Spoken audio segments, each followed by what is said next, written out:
Dunkleosteus. Living over 350 million years ago during the Devonian period, this apex predator was part of a now extinct group of armored fish called placoderms. It measured up to 33 feet long, roughly the size of a small bus, and weighed close to 4 tons. But it wasn't just size that made this creature horrifying, it was what it was made of.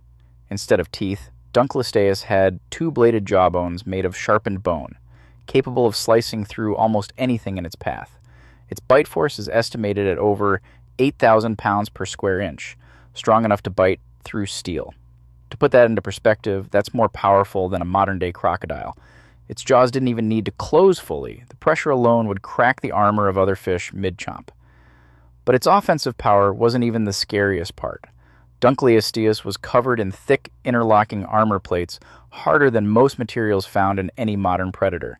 Dunkleosteus could open and snap its jaw in just 1/50th of a second, fast enough to create suction and pull prey directly into its mouth.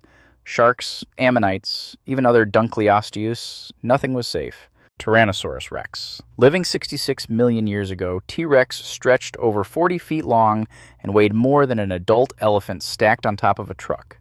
Its legs, thick as pillars, could drive it across open terrain at over 20 miles per hour. Its most terrifying weapon was its skull, nearly 5 feet long and packed with 60 serrated teeth, each one thick as a railroad spike. Its bite force was over 12,000 pounds per square inch, strong enough to shatter bone like brittle plastic. Fossils of Triceratops, hadrosaurs, even other tyrannosaurs show snapped ribs, crushed spines, and gaping puncture holes left by a single bite. And it saw you coming. T-Rex had binocular vision, a hunter's eyesight, able to track depth and movement with pinpoint precision. Its sense of smell was so advanced it could detect prey from miles away. If it locked onto you, running wasn't survival, and when it struck you'd feel every rib snap before your body ever hit the ground. No matter how many creatures came before or after, nothing ever walked the earth that had more presence than this animal. Megalodon. It was easily one of the most terrifying killers to ever exist in Earth's oceans.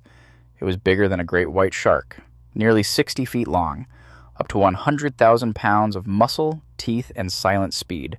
Its jaws alone stretched wider than a grown man. Inside them sat rows of serrated, hand-sized teeth, designed to remove limbs and crush rib cages. It bit whales in half, and it didn't need to chew. Megalodon's bite force is estimated at over 40,000 pounds per square inch, more than 5 times the force of a T-Rex, enough to bite straight through a sperm whale skull. And despite its size, Megalodon could reach speeds over 25 miles per hour in short bursts, more than enough to ambush anything that swam. Fossil evidence suggests it attacked from below, targeting the chest or underbelly of prey like a missile, hitting with enough force to cause instant fatal damage, then vanishing into the dark. Titanoboa. At over 42 feet long and weighing more than a ton, Titanoboa was not a snake in the way we understand snakes today. It was a moving wall of muscle that slid through the swamps of prehistoric South America like a living river. It didn't kill with venom, it killed with force. Every inch of its body was built to apply pressure until the system inside its prey simply stopped working. Fossil records show it regularly hunted prehistoric crocodiles and snapping turtles. When it chose a target, it wrapped its coils around the chest and neck and began to compress. Its constriction force has been estimated at over 400 psi, enough to fracture ribs, collapse lungs, and stop circulation within seconds. The victim would go unconscious before the bones even began to crack. The brain would fade long before the organs failed. That was the true horror of Titanoboa. Deinosuchus. It was over 35 feet long and weighing more than 10,000 pounds. Deinosuchus ruled the riverbanks of late Cretaceous North America with quiet brutality, submerged beneath the surface, invisible, motionless for hours. And when something entered its range, it ended its life. Its skull alone measured over 5 feet in length, a crushing wedge of bone and pressure that could seize and destroy prey in an instant. The bite force of Deinosuchus has been estimated at over 23,000 pounds per square inch, nearly twice that of the strongest modern crocodile. It could crack open hadrosaur thigh bones, puncture armor, and rupture organs in a single snap. Fossil evidence shows it regularly hunted dinosaurs. It would lunge from the water with terrifying precision, clamp down on anything within reach, and pull it under in a single motion. Once submerged, it spun and disassembled the body. There was no chance to fight or escape. Gorgonopsid. Before dinosaurs took control, the Earth belonged to Gorgonopsid. It was a predator from 260 million years ago that measured up to 10 feet long and weighed over 600 pounds. Built low to the ground but fast enough to close distance in a blink. It could open its mouth over 60 degrees, more than any modern predator, and slam it shut with a bite force estimated around 3,000 pounds per square inch. That's more than a lion and a tiger combined. It had two long, saber-like canines sharpened to slice through windpipe and arteries in a single strike, causing the prey to hit the ground unconscious before the bleeding even caught up. Fossil records show Gorgonopsid regularly hunted heavily armored prey, early synapsids with thick skulls and tough hides. But it didn't chew through them. It knew where to find the soft spots and kill zones, giving no time for the prey to breathe. Quetzalcoatlus.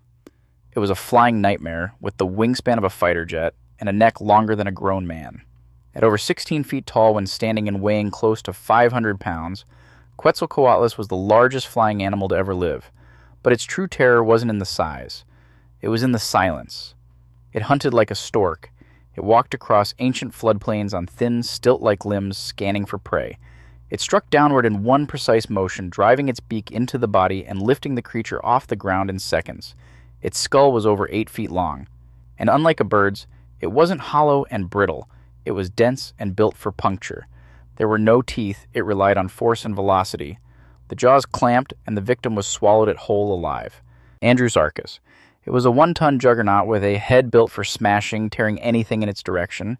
Andrewsarchus lived over 45 million years ago and was one of the largest terrestrial mammalian carnivores to ever walk the earth. Its body stretched over 13 feet long and nearly 2,000 pounds. But the size wasn't its most terrifying feature. It was the skull. Over 3 feet long, packed with thick, bone-reinforced jaws, capable of exerting more than 6,000 psi.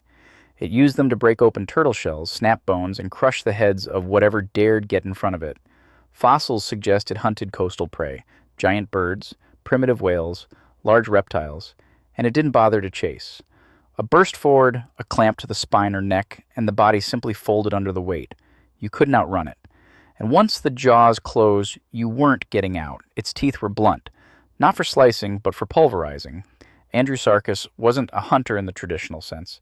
It was a land-based missile with a bite that could erase structure. Giganotosaurus.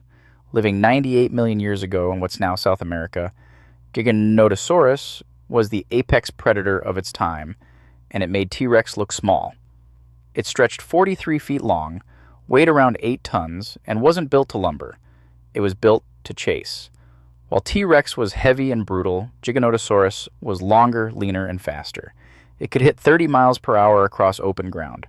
And it didn't hunt alone. Fossils show it regularly targeted massive sauropods, creatures the size of buildings. Its skull stretched over 5.5 feet, packed with dozens of 8-inch serrated teeth. Its bite force wasn't the strongest, estimated around 8,000 psi. But it didn't need to break bone. It needed to bleed things out. Fossil evidence suggests coordinated pack behavior. 3 or 4 predators, each the length of a bus, flanking their prey in formation, and the prey wouldn't even last 10 seconds. Thank you for watching.